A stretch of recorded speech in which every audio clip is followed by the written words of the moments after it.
Welcome to the Vibing with Lady V podcast. I'm your host, Valencia, aka Lady V. If this is the first time that you're listening in, thank you for joining me. And for those of you that are repeat viewers, welcome back. My endeavors are to share some important information with you and to bring you quality lessons of love that you can use either now or in the very near future. Last week on the program, I shared some information with you that my brother and I took care of my mom for 2 years during the pandemic as she battled cancer. And this was not an easy task to do, but we did the job the best we could. And for that reason, I wanted to share some information with you all in the community about how to do this.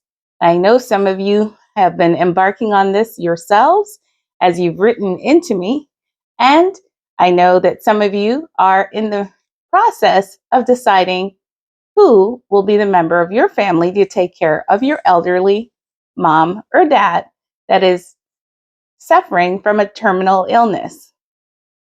In this segment, I'd like to answer a couple of questions. Here is a question from Kathy. Kathy wrote, I am the second youngest of my family of four. I am not married and in my second year of university. My family is automatically assuming that I'm the one to take care of my dad, who suffers from Alzheimer's and is 79 years old. I don't think this is fair on me. How do I tell my family that I'd like to revisit this notion that I would be the one to automatically take care of my father? That's a very good question, Kathy. Thank you for writing into me. Now, when it concerns making family decisions about parenting or how to take care of elderly parents, I really do sincerely believe that this should be a decision that the entire family makes. It is not fair to assume that one person is going to do it over the other and then start to make plans around your own assumptions. First, what I would do is I would call a family meeting with all of your siblings and your parents or parents and have a family discussion, maybe after dinner or on a Sunday afternoon, and talk about the specifics and what's involved with taking care of an elderly parent full time. There are situations where one sibling might have already a handful. Maybe they have a large family, or maybe they have a career that is really demanding on them. And you may have other siblings that may be able to juggle taking care of an elderly parent. So this is why these discussions need to be had. In my situation, I knew that I would be the one, but I think I knew this from a very, very long time ago. I come from a family of five, and I'm the youngest, but I am also the only girl. So my mother and I have always been inseparable. I even dreamt about the days where my mom would become older and where she would need to lean on me a lot more than she has before in the past.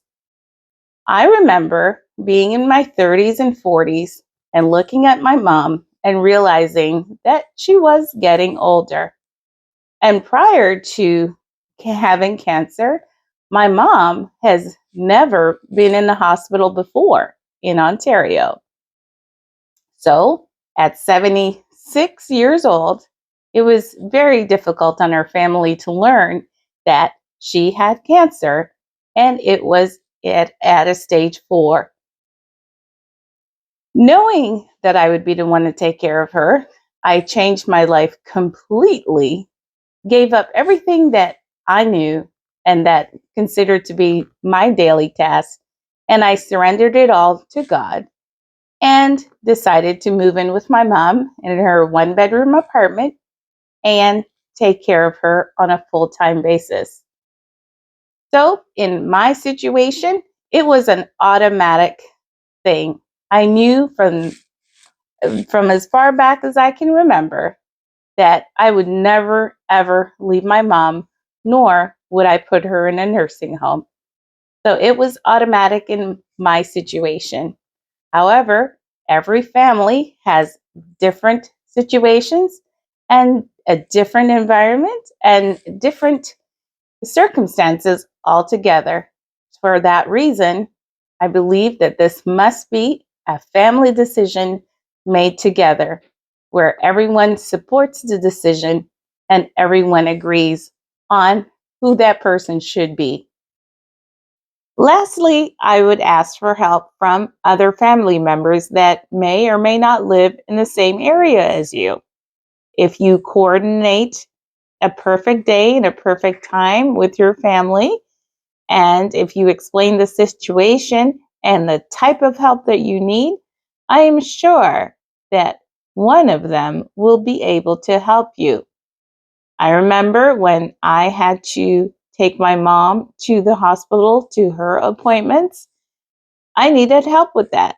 So I made sure that I reached out to my brother Wayne and I say, "Hey Wayne, can you please come and take mom and I to the hospital? Because I need help with that." And the reason I needed help with that is because it is very difficult to take a loved one that is very sick, drive them to the hospital, and park, and then trying to meet your appointment on time. It can be very sticky and tricky when you have to do it all by yourself. So if you have a driver, it makes things a lot easier. And I would have not gotten that help if I did not ask for it. So ask for help and take care of you. The time is now roughly 1:15 p.m. at the hospital, to which I have managed to take a lunch hour with my brother driving. So my brother, this time around, we've decided that I would come with her, but I do need a driver for that drop-off, as I don't have the sufficient time to be able to park, then grab a wheelchair and then bring her in and check in and then do all of that. So he's the driver, and then it's a quick release at the hospital where I can run in quickly.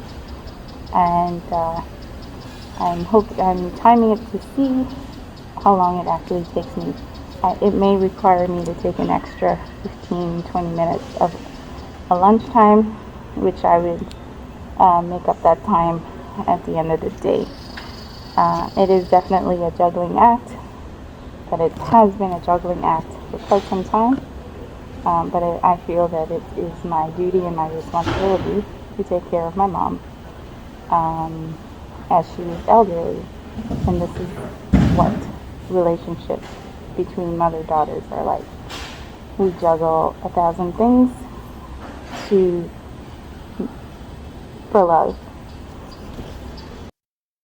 Those are all the questions that I'll be answering today. But please keep your questions coming my way.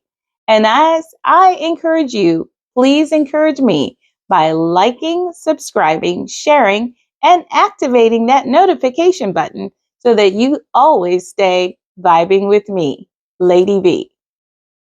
See you next time.